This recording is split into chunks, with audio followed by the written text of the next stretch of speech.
Recentemente estivemos num festival em Lipetsk, na Rússia. Aproveitando que estávamos lá, resolvi entrevistar o diretor responsável por aquele teatro para saber como funcionam os teatros na Rússia.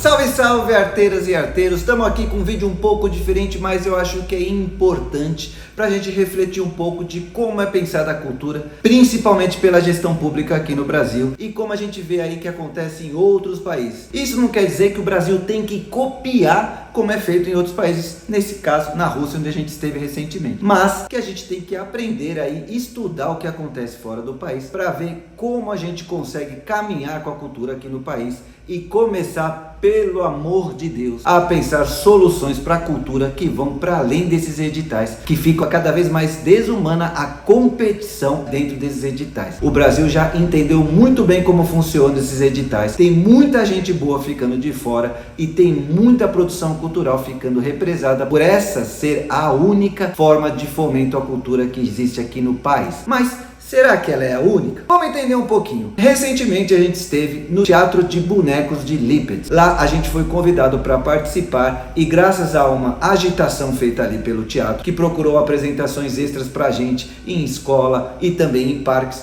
ajudou a gente a custear a nossa ida para esse festival. Inclusive eu ganhei o prêmio de melhor ator com o nosso solo A Ilha do Tesouro, dirigido pelo amigo Fábio Superbi.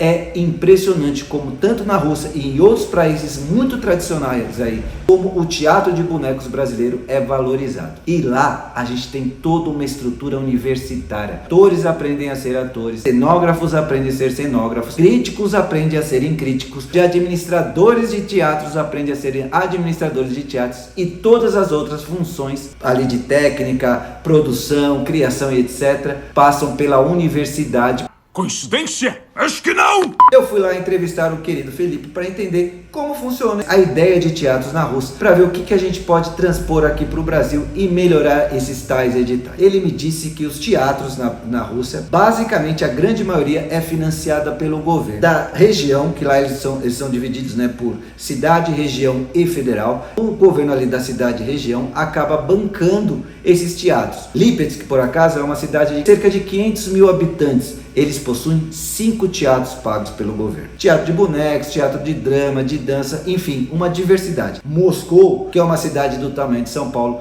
possui nada mais, nada menos do que mais de 200 teatros públicos. E esses teatros, todos, sem exceção, possuem ao menos um grupo de teatro ou de dança ou de etc, que for qualquer outra linguagem, cuidando daquele espaço, usando aquele espaço para se pensar a cultura do país. É impressionante ver como as pessoas da cidade, dos locais, são envolvidas com os teatros que tem ali no seu bairro. A minha primeira pergunta foi: quanto custa para o governo da sua cidade aqui, da sua região, o Teatro de Lipetsk, que tem cerca de 50 funcionários, tem uma sala lindíssima de teatro, como vocês podem ver aqui no pouquinho de vídeo que eu estou trazendo aqui para vocês, e ele me disse que toda essa estrutura com a manutenção e etc, pagando todo mundo, custa R$1 milhão por ano. Barato, barato, barato, barato, muito barato! E isso não impede, por exemplo, que eles cobrem os ingressos. Claro, não pode ser um ingresso tão caro, porque afinal eles têm o subsídio do governo. Cobram $3,5, o que vai dar ali cerca de 25, 30 reais o ingresso, vamos chutar assim, que é mais ou menos o preço popular aqui, que fica entre 30 e 40 reais. O problema é que aqui não se cumpre a regra do preço popular. Como a gente vê em projetos da Lei Rouanet, eles aproveitam toda a verba da Rouanet para pagar o teatro, para depois fazer meia dúzia de apresentação a preço popular ou de graça para ONGs, e enfiar as facas nos ingressos para 300, 400, 200, 500 reais e o povo paga. Só que esse teatro já está pago pela Lei Rouanet. É a manobrinha brasileira para fazer as coisas funcionar. E além disso, essa verba que vem da bilheteria, eles podem muito bem usar para melhorar alguma coisa no espaço ou até mesmo aumentar a renda, o salário da equipe. Vocês acham que isso não funciona? O próprio Teatro de Lipetsk tem atores que estão lá há mais de 50 anos pensando teatro e trabalhando com o teatro de bonecos naquela cidade. Como é que o governo russo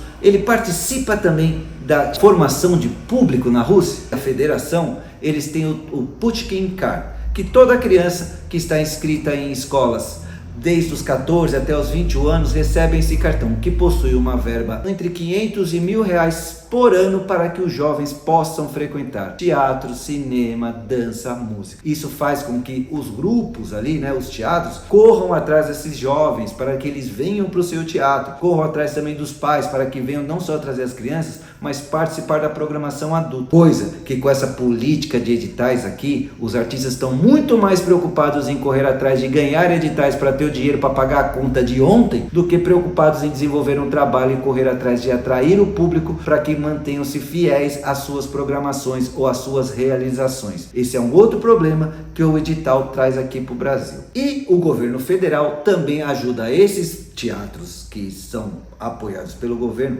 a circularem entre si. Isso traz um intercâmbio nacional de cultura que é impressionante. Todo festival que você vai lá tem sempre diversos diretores e diversos grupos de outros locais da Rússia participando desses festivais, e o intercâmbio você vê que eles se conhecem muito próximo, que eles mantêm contato e que eles se assistem. E a bilheteria que este grupo de Lipetsk, por exemplo, faz em Moscou, fica para esse grupo de Lipetsk. Isso é bom para que eles aumentem o caixa deles e possam aumentar os salários e toda a estrutura ali do seu teatro. E aí a gente vai trazer um paralelo aqui para São Paulo, né, e para o estado de São Paulo. Será que a cidade de São Paulo faz investimentos em teatros? Quando eu disse, por exemplo, que os teatros da prefeitura, isso nem estou falando do municipal ainda, como Cacilda Becker, Flávio Império, etc., são teatros em que você pode ir lá se apresentar, mas que não possui nenhum grupo ali pensando e ensaiando ali dentro, podendo usar toda a potência da caixa preta como eles usam lá. Eles não conseguem entender para que serve um teatro, que não é só um lugar de realização de eventos,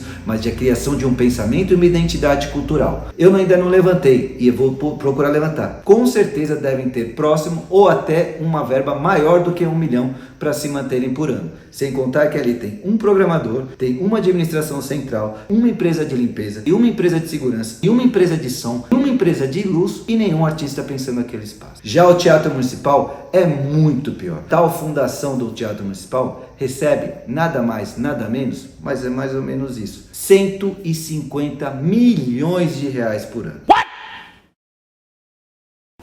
Enquanto o teatro de Lipetsk custa 1 milhão de reais por ano com um grupo ali dentro, a nossa fundação do Teatro Municipal, que mantém ali apenas um teatro, e nem sei se nessa verba está prevista ali a manutenção do teatro, custa para a Secretaria de Cultura mais de 1/3 de orçamento de toda a cultura da cidade de São Paulo, para um único equipamento que mantém uma orquestra, o balé da cidade de São Paulo, onde ali cada bailarino ganha em média 11 mil reais limpo por mês. E quanto isso, os outros grupos de dança também da cidade de São Paulo, no fomento à dança, não conseguem ganhar sequer 3 mil reais por mês. A disparidade é gigante, e enquanto Moscou divide o seu orçamento para mais de 200 teatros, aqui na cidade de São Paulo a gente concentra 150 milhões em um único teatro. Claro, tem realizações ali de escolas e etc, que também é realizado ali no Lipetsk, mas é um único equipamento que recebe 150 milhões de reais. Já no estado de São Paulo, o grande volume de dinheiro da Secretaria de Cultura vai somente para a APA, que fica ali no Teatro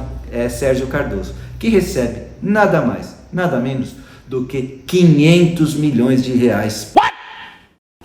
E quantos grupos são mantidos com esse valor? Nenhum. As secretarias de cultura estão muito mais preocupadas em realizar editais e eventos, que até acabam promovendo aí as imagens dos secretários, das secretárias para desenvolvimento de uma carreira política, do que pensar como fomentar a cultura brasileira. Será que a gente não tem dinheiro, ou esse dinheiro está sendo mal gasto, prevendo aí a concentração em poucos projetos, em poucas OS, para que poucas pessoas enriqueçam, enquanto a grande maioria dos trabalhadores da cultura ficam se degladeando em editais por aí. A gente não consegue revolucionar da noite para o dia, mas a gente pode começar, como toda caminhada, dando o primeiro passo, para que a cultura seja subsidiada e não somente realizada através de eventos, como por exemplo, a virada cultural. Em um fim de semana, a Secretaria Municipal de Cultura da cidade de São Paulo gasta quase 50 milhões de reais. O que poderia ser o subsídio de cerca de 50 grupos de teatro na cidade de São Paulo. Fica o alerta aí, gostou do conteúdo? Se inscreve no canal, ativa o sininho que em breve tem mais notícias. E toda essa disparidade me fez lembrar de uma frase do grande mestre que ele vivia dizendo: o dinheiro não traz felicidade. No volume que eu ganho, não mesmo. Nos vemos no futuro. Tchau, galera!